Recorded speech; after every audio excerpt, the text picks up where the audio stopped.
ये जो सड़क है ये मैंने बनाई है, ये जो सीमेंट की रोड जो गली में है वो मैंने बनाई है, तो मुझे जो है वोट दे दो। ये कौन बोल रहे हैं? ये आपके इलाके के उप महापौर बोल रहे हैं। उप महापौर का दर्जा क्या होता है, महापौर का दर्जा क्या होता है?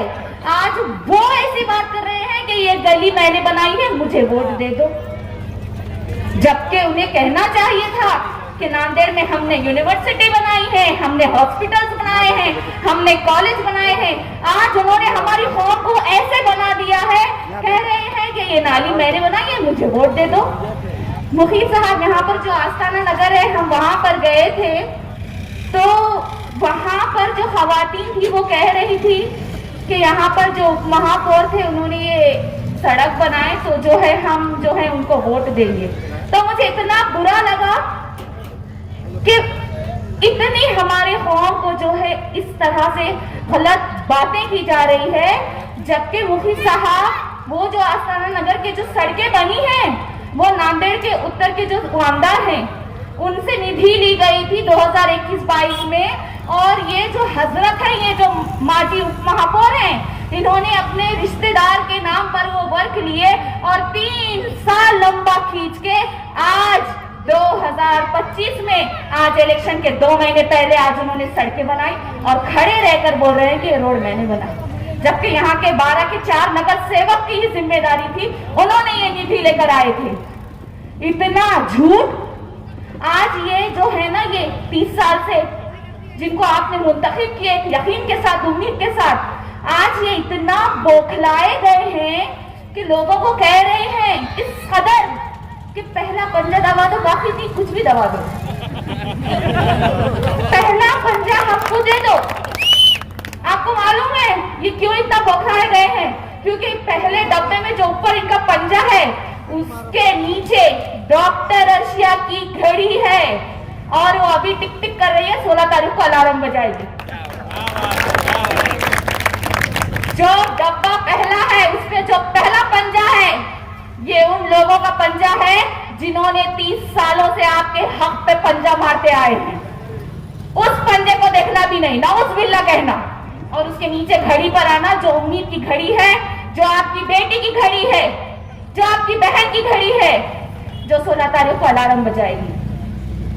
और दूसरी बात कि एक बात सुनने में आ रही है कि हमारे जो दस्तगीर भाई हैं, जो दीन से जुड़े हैं, आज इनडायरेक्टली उन्हें बुरा कहा जा रहा है।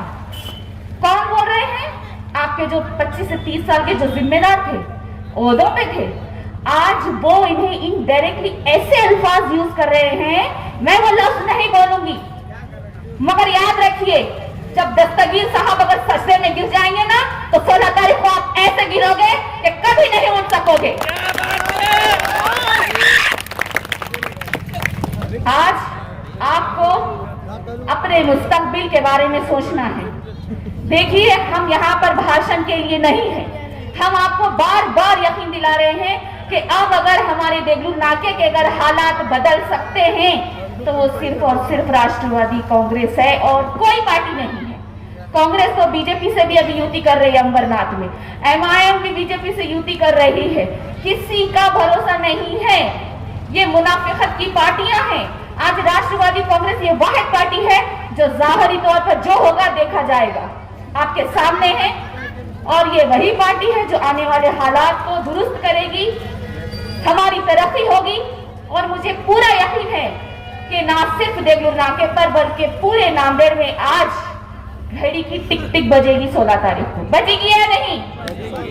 बहुत मोहब्बत करते, मैं तुम्हारे बेटे के जैसा हूँ, मैं तुम्हारे भाई के जैसा। अरे मेरे भाई, ये भाई बेटा घरों के अंदर भी मौजूद है। हमने तुझे चुन के काम कराने के वास्ते दिया था, रिश्ते बनाने के वास्ते नहीं दिया था। हमने जो तुझे दिया था हमारा कीमती वोट काम कराने के वास्ते दिया था, रिश्ते बनाने के वास्ते। रिश्तेदार तो बहुत है, घर के अंदर छोटा प्रोग्राम करो तो 1.5 कुंटल खाना लग रहा है, इतने बड़े बड़े खानदान है। तो इसकी हकीकत बताना पड़ेगा। जैसा दोस्त है, दोस्त की हकीकत बता रहा, उसको उसके सामने ठहरना पड़ेगा। जैसा देखो हमारे दोस्त है, मुझे आगे बढ़ाए, आज मेरे सामने ठहरे हुए। दस्तगीर में तुम आगे बढ़ो। उसी तरीके से कोई लीडर है और लीडर को अपनी हकीकत बताना है तो उसको काम का प्रूफ देना पड़ेगा कि ये मैंने काम किया, वरना उसकी हकीकत नहीं है कुछ भी। इसलिए मेरे भाई देखो, हर चीज सोच समझ के फैसला करो, समझो, सोचो। मैं बार बार कह रहा हूँ, हम लोग जा रहे आ रहे, सभा ले रहे, रैली ले रहे, मुलाकात कर रहे, मगर यार समझेंगे नहीं तो क्या मतलब कौन है। दान का दिन है, हम हमारी जिम्मेदारी समझकर हमारे वोट का सही इस्तेमाल करें। देखो पानी नहीं आ रहा और कहीं पानी आ रहा तो क्या बोलूं अब, हाँ? कहीं पानी आ रहा तो पानी इंसानों को तो छोड़ो, जानवर को पीने के लायक भी नहीं आ रहा। हमारे मुखिज में बोलते बार बार, रोड ऐसी है कि रोड के अंदर गड्ढे है कि गड्ढे के अंदर रोड है, ढूंढना पड़ता था। तो ये ऐसे मोहल्ले के हालात है पूरे, तो अब ये कैसे दूर होंगे बोलो। समझना पड़ेगा और हमको सोच समझ कर फैसला करना पड़ेगा। अब इनके पास में जो दौलत दी गई, वो दौलत का फायदा उठाते हुए ये लोग अपने इलेक्शन कार्ड जमा करके हमको खरीदी कर रहे हैं। हमारे वार्ड नंबर 12 की खरीदो फरोख्त चालू कर चुके हैं, आ रहे हैं। तो इनके पैसे तो आप खा लीजिए, क्योंकि वो पैसा तो हमारा ही है। हमने इनको 40 साल से 50 साल से चुन कर दिया, इसलिए वो पैसे खा लीजिए और वोट राष्ट्रवादी की तरफ घड़ी को मजबूती के साथ चुन कर दे दीजिए। मैं आपके सामने यही कहने आया हूं। आपके सामने मैं हिंदुस्तान के पस मंजर में अगर से बात करूंगा तो हमारे जो नुकसानात कांग्रेस पार्टी के जानिब से हुए, नियर अबाउट 1000 फसादात कराए गए और 1000 फसादात में जो मुसलमानों का नुकसान हुआ, अगरचे आप YouTube पर जाकर देखेंगे 50 साल पहले जाकर 40 साल पहले क्या क्या हुआ, 30 साल पहले मुसलमानों के साथ क्या क्या नुकसानात हुए, चाहे माशी एतबार से हो, चाहे जानी नुकसान हो, चाहे माली नुकसान हो। नुकसानात तो इतने हैं कि मैं आपको अगरचे गिनती करके बताया तो रात भी बस नहीं हो सकती। जैसा कि आप जानते हैं, चाहे फिरोजाबाद हो, चाहे भागलपुर हो, चाहे मीरठ हो, चाहे और भागलपुर के अलावा जलगांव हो, भिवंडी हो, आपको मालूम है फिरोजाबाद में मुसलमान चूड़ी का कारोबार करता था, वहां पे फसादात करा दिए गए।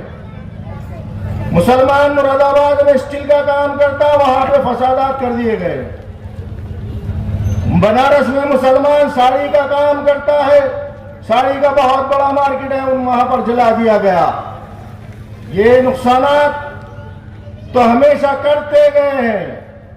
इसके अलावा अगरचे आप देखेंगे कि बाबरी मस्जिद 1992 में शहीद कर दी गई, ये भी जो नुकसान हुआ तो कांग्रेस के दौरे हुकूमत में ही हुआ। हम भूल जाते हैं, हम याद नहीं रखते, हमको याद रखना पड़ेगा। यही नहीं कि नांदेड़ में हमने कांग्रेस पार्टी को मजबूती के साथ चुन कर दिया था, लेकिन उन्होंने आपके सामने क्या काम किया आप जानते हैं। कभी उनको महापौर बनाया, कभी चेयरमैन बनाया, कभी विरोधी पक्ष में नेता बनाया,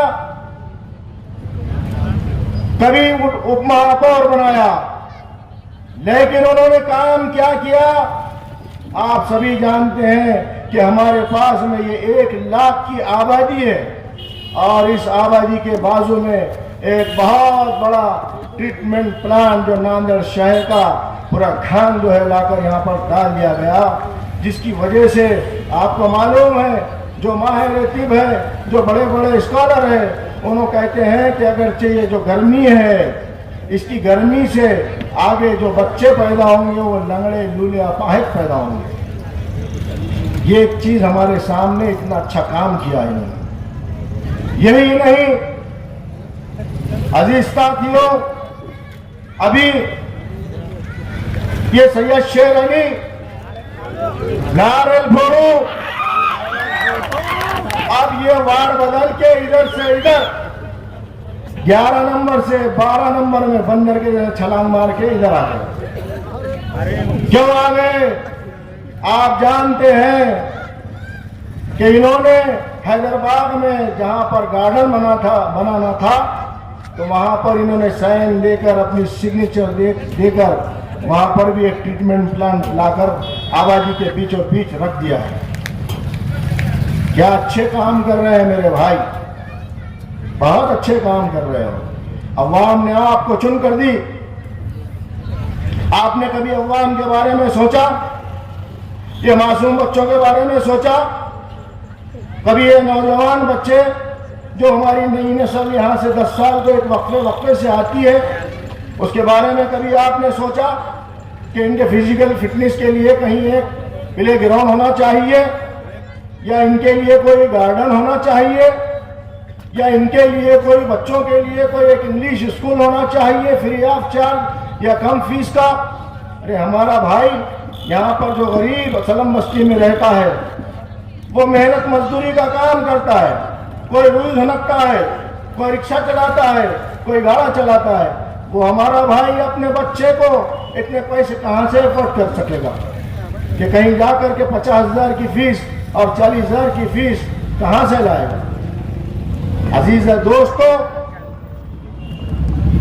आप नहीं समझोगे तो न समझोगे तो मिट जाओगे। हिंदुस्तान वालों, दास्तान तक न रहेगी दास्तानों में। अगरचे हमारा बच्चा कोई इंग्लिश स्कूल में पढ़ता है तो हमारा बच्चा भी कोई माहिर तिब बनेगा, कोई हमारा बच्चा बड़ा फिलासफर बनेगा, कोई हमारा बच्चा इंजीनियर बनेगा, डॉक्टर बनेगा, साइंटिस्ट बनेगा।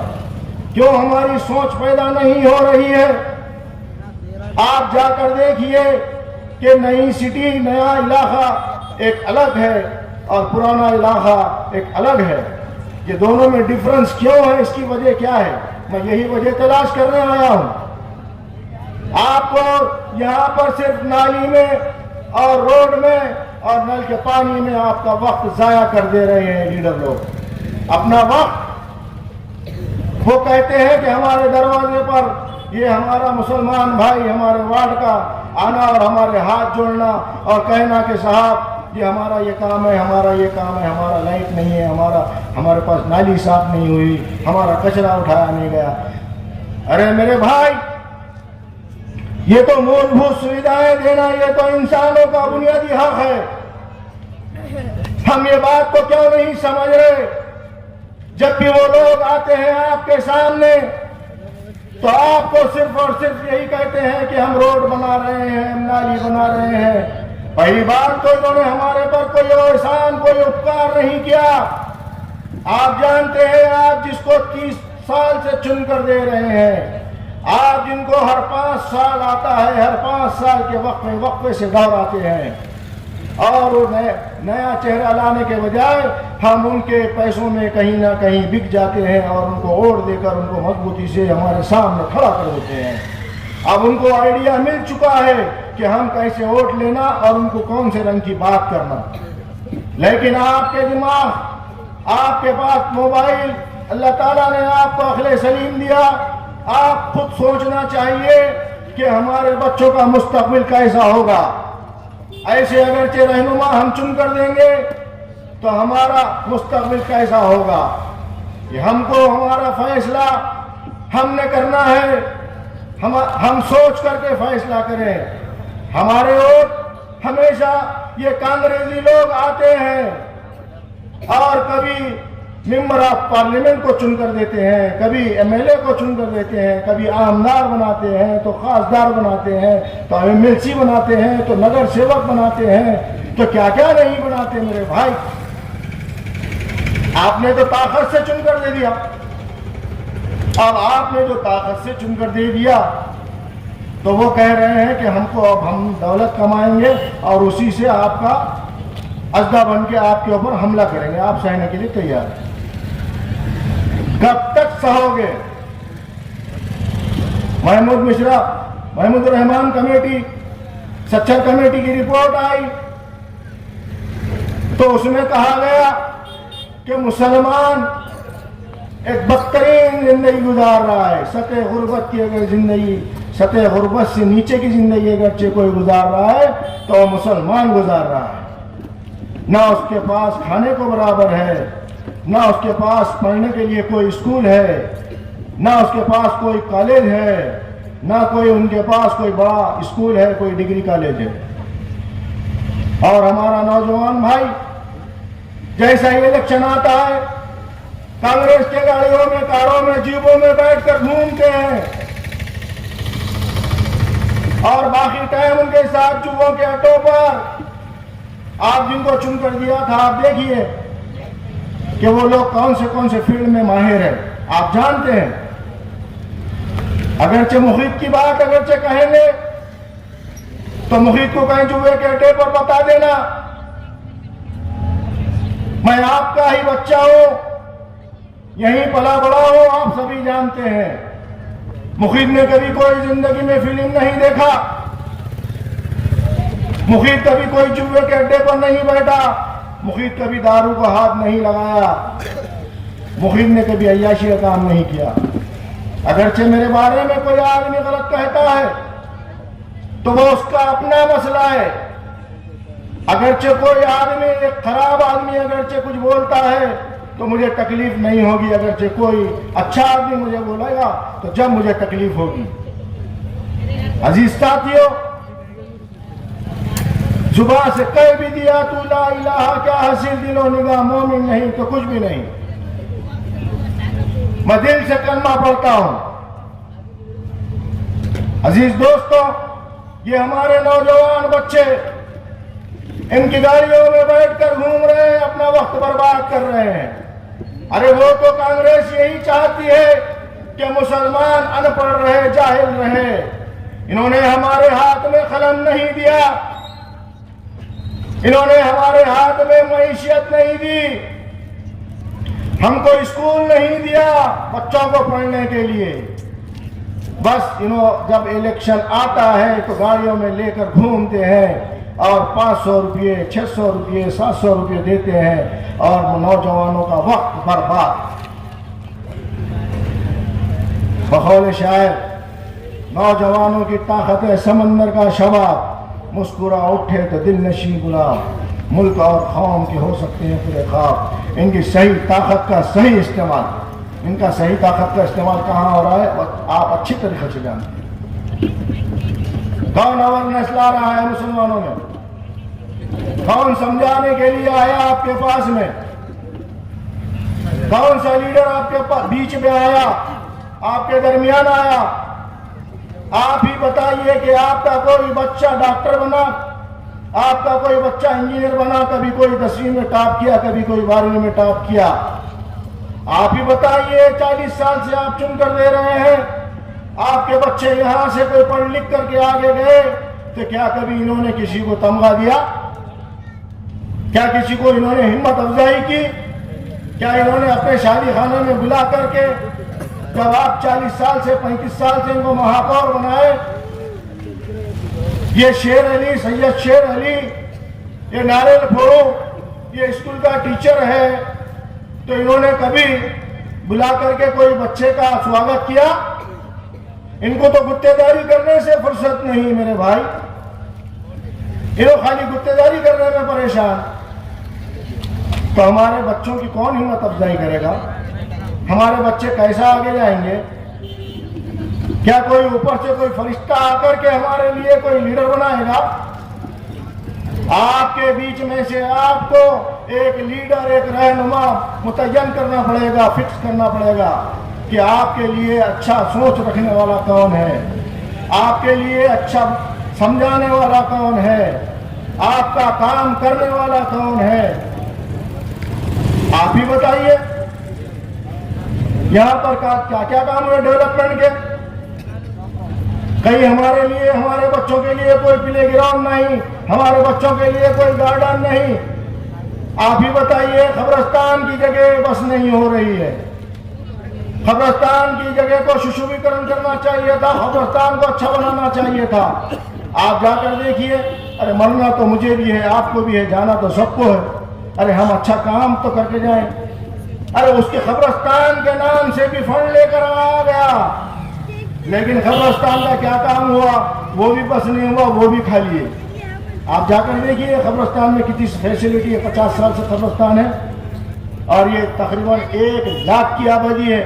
1 लाख की आबादी में एक कब्रिस्तान है। दूसरा कब्रिस्ताne था तो ये कांग्रेस वालों ने रिजर्वेशन हटा के वो भी कब्रिस्तान को बेच दिया। हमेशा आप अखबार पढ़ते होंगे, देखते होंगे। ये कब्रिस्तान को ये भी पैसा आपको बस नहीं। अरे ऐसा कैसा आपका पेट है और ऐसा कैसा आपको रिज़्क़ चाहिए।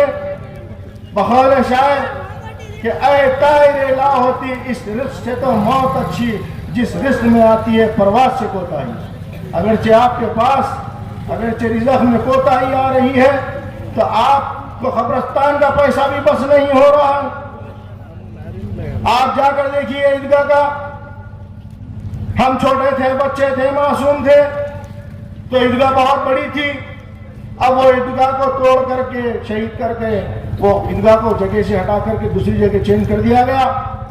वो मीनारों के अंदर ड्रेनेज, खूबसूरत मीनार थे पहले दौर के थे, और अब वो मीनारों को ड्रेनेज के पाइप लगा दिए गए और कलर मार दिया गया और चबूतरे में पूरा कचरा लेकर आके भर दिए। ऐसे रहनुमा को आप चुन कर देंगे जो आपका इबादत का भी बस नहीं हो रहा है। अब जगह वो उप महापौर, महापौर के बच्चे उप महापौर, उन्होंने स्टेटमेंट दिए। क्या दिए? 11 गुंठे जमीन है बोले, खाली 11 गुंठे। अब इनको कैसे मालूम 11 गुंठे? इनको क्या वक्फ बोर्ड ने लेटर लिखा कि 11 गुंठे जमीन है? आप ही बताइए, इन्होंने दिल के फतवे क्यों लेकर आ रहे? आप पूछो उनको मंडट पकड़ के।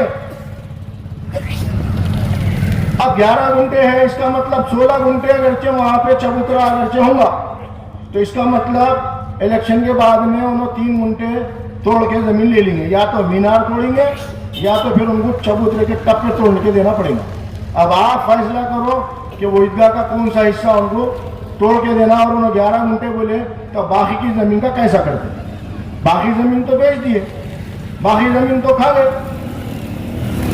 आप ही बताइए कि क्या हो रहा है।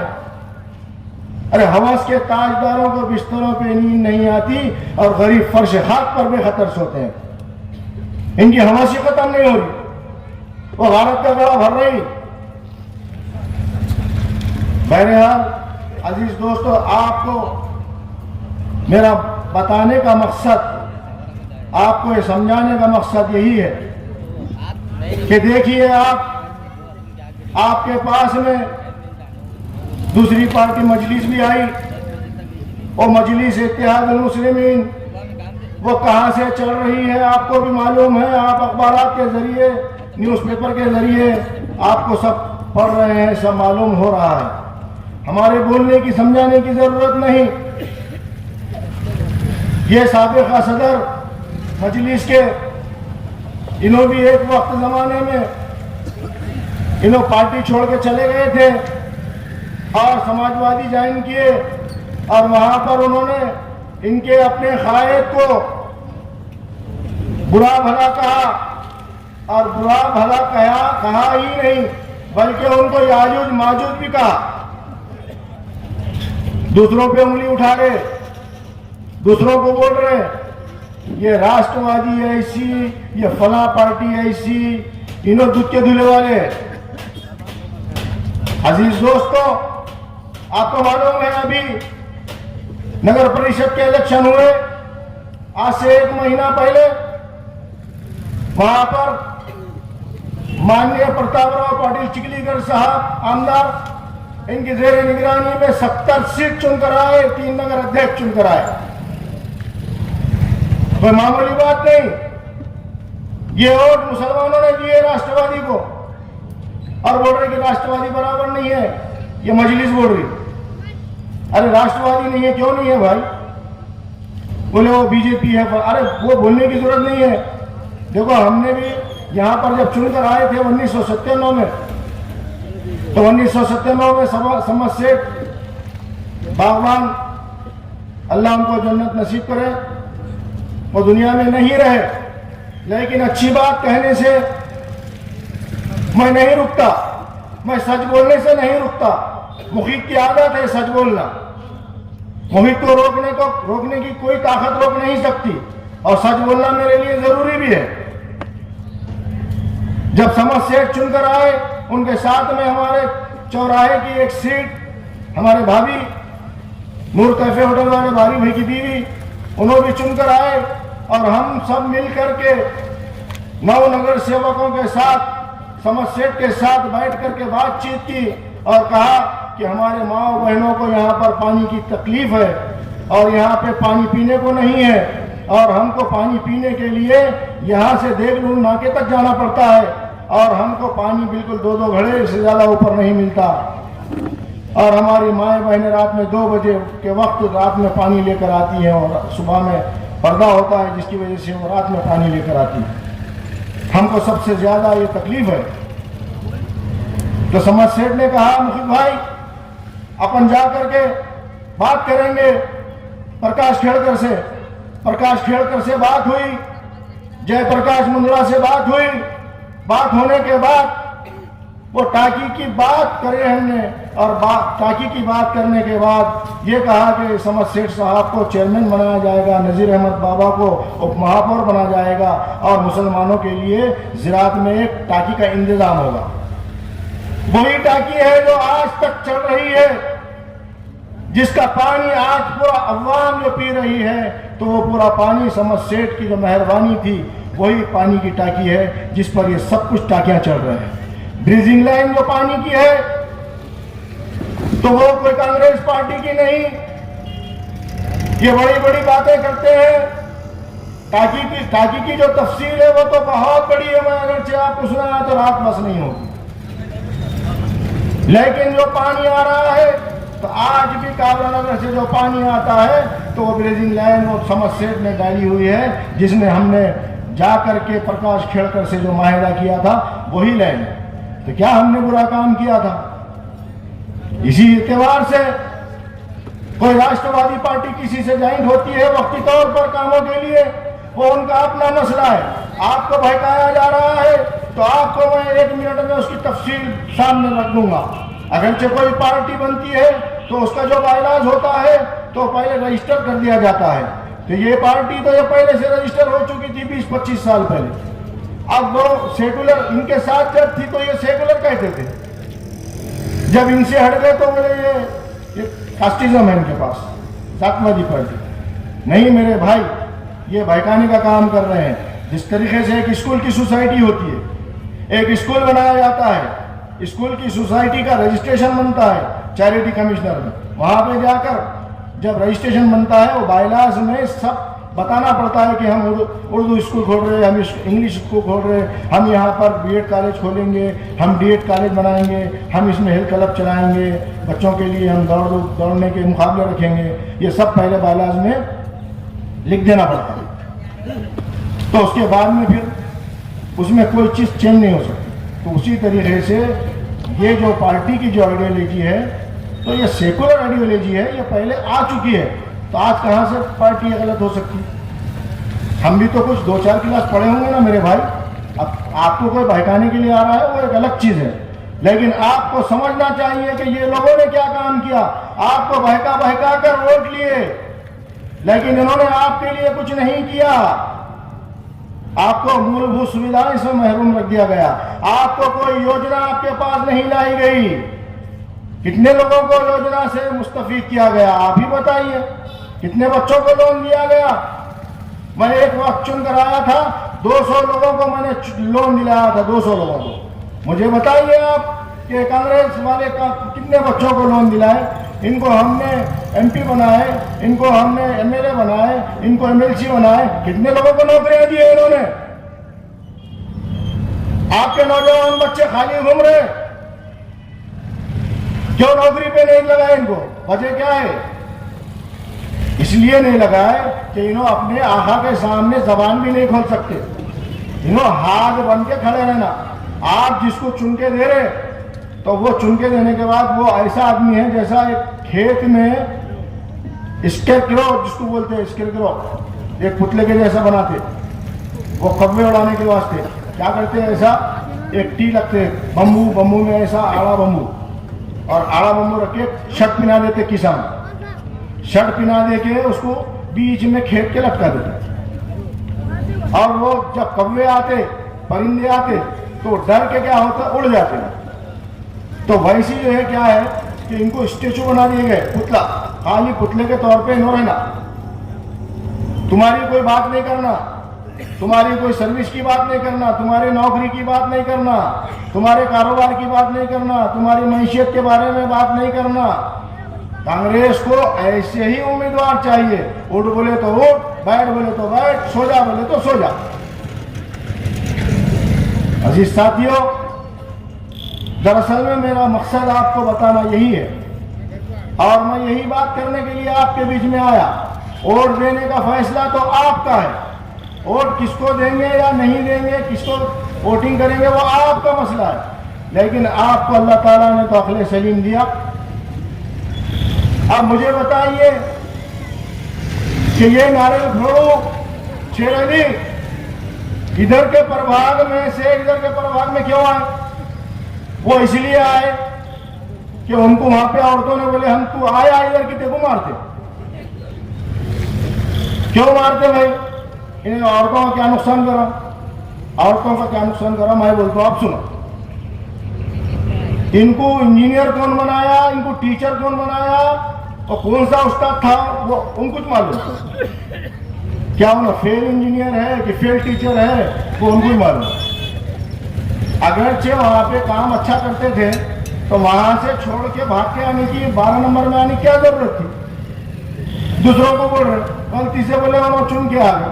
अरे गलती से कैसा चुन के आते, अवाम चुन के देती, और अल्लाह ताला का फैसला है किसी को हराना किसी को जिताना। अरे जैसा आप डिमांड करोगे वैसा माल मिलेगा। आप अगर से बोलोगे कि मैं हमको सड़े वाले टमाटर खरीदना है तो आप सड़े हुए टमाटर खरीदेंगे। आपको अगर से अच्छे टमाटर खरीदना है, अच्छे सेब खरीदना है तो आपका डिमांड रहेगा। तो अवाम का डिमांड है कि सड़े वाले लीडर ऐसे तुम्हारे से होना, तो अवाम ने चुन के दी, तुम खुश हो रहे। अरे तुम खुश हो रहे नहीं, अवाम का फैसला था वो, और मुझे चुन के दिए थे। जब अच्छा आदमी चाहिए था तो अच्छे आदमी को दिए। मैं तारीफ नहीं करूंगा, लेकिन मैं ये बताऊंगा कि मैंने कभी कोई काम गलत नहीं किया, और जब मैं चुनकर आया तो पूरे वार्ड में मैंने एक काम बाकी नहीं रखा। आप जाकर देखिए, वार्ड के लोगों से पूछिए कि 5 साल में मैंने वो विकास किया जो आप सोच के भी बाहर सोच भी नहीं सकते। कोई गली के अंदर कोई रोड, कोई नाली, कोई ड्रेन, कोई सीवरेज लाइन, कोई पानी की पाइपलाइन, लाइट के अलावा कोई काम बाकी बचा के नहीं रखा मैंने। तुमने क्या किया? तुम उधर नालियां बनाए, नाली बनाए तो नाली ऐसी कि नीचे मुंडी ऊपर पांव, तो पानी जो है यानी क्या है, ऐसा आ रहा, ऐसा जाना ना पानी, ऐसा। अब ताजपोशी नहीं करेंगे वहां के लोग, तो क्या गुलाब का फूल का हार डालेंगे? आप ही बताइए। इसलिए दौड़ के भाग के इधर आते। अच्छा आ गए तो आ गए, अब क्या करें? कल हबिया कॉलोनी में एक मीटिंग रखे। आप मीटिंग रखे तो ये सैयद शेर अली नारियल फूल इन्होंने एक बेवड़े बुला के खड़ो करे वहां पे। वो बेवड़ा कैसा, कभी इधर गिर रहा तो कभी इधर गिर रहा, गांजे के नशे में घुस। और बेवड़ा क्या बोल रहा, अरे तू चुन के आया ना रे पहले, मेरे को बोल रहा, और बोल रहा कि तू चुन के आया ना, वो हमारी वजह से आया। अरे बेवड़े, अरे अक्सर के दुश्मन, को दारू पिला के लाके खड़ो कर दिए रे, और तू बात कर रहा हमने सपोर्ट करे, हमने दिए। अरे बेवड़े, तू तो अंडे में घिसड़ दी था। अरे बेवड़े, तुम्हारे कारोबार क्या है हबिया कॉलोनी में? हबिया कॉलोनी में मटका चलाना, भंगार के गाड़ियां तोड़ के बेचना, चोरी के गाड़ियां रोज लाना, सब देख रहे। पूरा नांदेड़ शहर देख रहा, हबिया कॉलोनी देख रही, पूरा हबिया कॉलोनी पूरी परेशान जोड़े से, इतने परेशान है कि हबिया कॉलोनी में अब बोलो अगरचे हमारे कांग्रेस चुन के आ गई, बेवड़ा बोल रहा, गिरते गिरते बोल रहा हूं, बोले तुमको छोड़ के भाग जाना पड़ेगा। अब बेवड़ा आप छोड़ गए।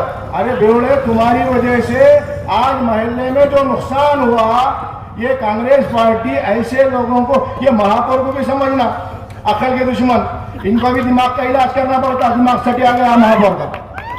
ऐसे बेवड़े को पीछे लेके खड़ो करे, बेवड़ा गिर रहा इधर उधर, और वो बेवड़ा क्या बोल रहा कि घर छोड़ के भागना पड़ेगा। अरे बेवड़े, तू इतना जिंदगी फैला दिया, चाकू लेके घूमना, तुम्हारे वहां पे गुंडागर्दी करना, जिसकी वजह से वहां पर के लोग घर बेच करके, जो 50 लाख रुपए का घर है वो 10 लाख रुपए में बेच के चले जाते, और वो एरिया के अंदर कोई आदमी आके नहीं रह रहा। अरे बेवड़े, अरे इतना बेवड़ा है तू, और वो महापौर भी ऐसा कैसा, ऐसे आदमी को सामने रखा शो में, और फेसबुक पे भी डाल रहे। अब मैं क्या करा, उसको फेसबुक पे देखा तो वो फेसबुक पे से हटा दिया बाद में। अब क्यों हटाया उनको कुछ मालूम है। अरे वो माल में रहो कि टानिक में रहो, लेकिन वो उन्हें तो माल में नहीं था ना, कांग्रेसी शेर अली को नहीं था ना। अरे वो नारियल फोड़ों को तो समझता ना, पढ़ाई कहा। अरे पूरे हबीबिया कॉलोनी के अंदर देखिए, घर में बैतुल खला होता है, हर घर में रहता कि नहीं। वैसी हबीबिया कॉलोनी में वो जो डोले का घर है ना, वो बैतुल खला है। और ऐसे लोगों को लेके स्टेज पे बिठा रहे, और स्टेज पे बिठा के शो करा रहे, लोगों को डरा रहे, धमका रहे, धमकियां आ रहे। अभी वो थोड़े दिन हुए, अभी उन्हें जमानत पे आ बेड़े का भाई, बड़ी बात नहीं बोल रहा हूं, उसको मालूम नहीं, पढ़ने नहीं आता होगा, या महापौर भी वही सीना चीर के देखे तो अलीफ नहीं, उन्होंने पढ़े कि नहीं, देखी कि नहीं उसकी किताब। अब भी थोड़े दिन पहले कत्ल करे उन्होंने एक बुड्ढे का, वो कत्ल भी करते हैं तो चर्चा नहीं होता, हम आ भी करते हैं तो हो जाते हैं बदनाम। अरे कत्ल कर दे रहे, मार दे रहे, तलवार ऐसे खुले लेके घूम रहे, क्या तमाशे रखे। मेरे भाई, डरने घबराने की जरूरत नहीं। ये कांग्रेसी लोग, हाँ ये कांग्रेसी लोग कितने भी तुरंत खां को लेके घूमने दो, मुखिल अकेला ही काफी है। फिक्र मत कीजिए आप, डोंट वरी। मुखिल जब चुनकर आएगा सबका इंतजाम कर देगा, आपको परेशान होने की जरूरत नहीं। आप हर तरीके से महफूज रहेंगे इंशाअल्लाह ताला। आपके घर को कोई शकली नहीं बजाएगा, आपके घर के सामने से कोई तलवार नहीं लेके घूमेगा, आपके घर के सामने मटके की बुक्की नहीं चलेगी, आपके घर के सामने तमाशे दारू पी के नहीं होंगे। सब मुखिब को खाली अंदर से फोन कर देना, घर में बैठे बैठे, किसको बोलने की जरूरत नहीं, पुलिस को बोलने की जरूरत नहीं, घबराने की जरूरत नहीं, डरने की जरूरत नहीं। मुझे जिसको बोलने का है मुखिब उसको फोन करके बोल दूंगा और इंतजाम हो जाए। अब आप पुलिस को बोलने के लिए डरते कि हमारे सामने, अभी मुझे बीच में एक ऐसी फोन आया, मैं दिल्ली में था, मुझे फोन आया और चाकू लेकर घर में घुस गया, बोले मुखिब भाई हमारे घर में भवा बेटियां क्या करना। फिर मैंने वहां से फोन करा, फिर वो पुलिस पहुंची, बहरहाल जो भी हुआ। तो ये लोगों की हालत है। ये हमारे जो लीडर है, ये लीडर लोग ऐसा ब्लैकमेल कर रहे लोगों को लेकर के और अवाम को डरा रहे। तो आपका फैसला आपके हाथ में है, आप कैसा करना है आप सोच समझ कर फैसला कीजिए। बहरहाल आपको मैं ज़्यादा तो टाइम नहीं ले सकता, वक्त की कमी है। मैंने कुछ अच्छे लोगों से, उलमा इकराम से, और मैंने अच्छे इंटेलेक्चुअल लोगों से पहले पूछा कि मौलाना मैं खड़े रहना या नहीं खड़े रहना चाहिए। तो मौलाना ने कहा कि नहीं मुखिब भाई आपके खड़े रहने की ज़रूरत है। अरे अगरचे मेरे मेरा भी तहफ़्फ़ुज़ होता, आपका भी तहफ़्फ़ुज़ होता तो मैं भी इलेक्शन में खड़े रहने की ज़रूरत नहीं होती थी। ये खाली रोड और नाली ही एक मसला नहीं है, रोड नाली के अलावा बहुत सारे चीज़ें हैं। मैं चुनकर आके आपको बताऊंगा, आप बोलेंगे कि अरे ये भी नगर सेवक का काम है क्या? उनको तो मालूम ही नहीं है अभी, वो खाली गुत्तेदारियों में परेशान है। तो बहरहाल मैंने सब लोगों से पूछने के बाद सभी हजरात ने मुझे कहा कि आप बिल्कुल खड़े रहिए। आपके जैसे डॉक्टर रशिया कौसर के जैसे बशीर पठान साहब एक बहुत बड़े कॉन्ट्रैक्टर हैं, और दस्तगीर भाई के जैसे ऐसे लोग काबिल लोग सामने आना चाहिए। अगरचे आप लोग सामने नहीं आएंगे तो फिर दूसरे लोग अरे अरे ऐसे वैसे आ जाएंगे और फिर वो मुसलमानों का बुरा हाल होते जाएगा। तो बहरहाल उनकी बात सुनकर मैं जो है इलेक्शन में खड़ा। बहरहाल मैं उन्होंने मुझे राय दी, एडवाइस दिया, मैं उनका भी शुक्रिया अदा करता हूँ। और आप यहाँ पर बैठे हुए हैं सभी हजरात, और आपने अपना कीमती वक्तों में से वक्त निकाला और आपने मेरी बात को बगौर समाअत फरमाया। आराम से, सुकून से, पुरसुकून तरीके से आपने पीसफुल माहौल रखकर सुना। मैं आपका भी शुक्रिया अदा करता हूँ। और ये घरों में मेरे माएँ बहनें, मेरी पर्दा नशीन और पाक दामन माएँ बहनें घर में बैठकर सुन रहे हैं, मैं उनका भी शुक्रिया अदा करता हूँ। और मैं इतना ही कहूँगा कि आप हजरात 15 तारीख को घड़ी के निशान पर अच्छे से मोहर लगाइए और भारी अक्सरियत से कामयाब कीजिए। बकौल शायर कि उठो मेरे वतन के गरीबों को जगा दो, काह उमरा के दरो दीवार हला दो, ये खामोश मिजाजी तुम्हें जीने नहीं देगी, जीना है तो इस दौर में कोहराम मचा दो। अल्लाह हाफिज़।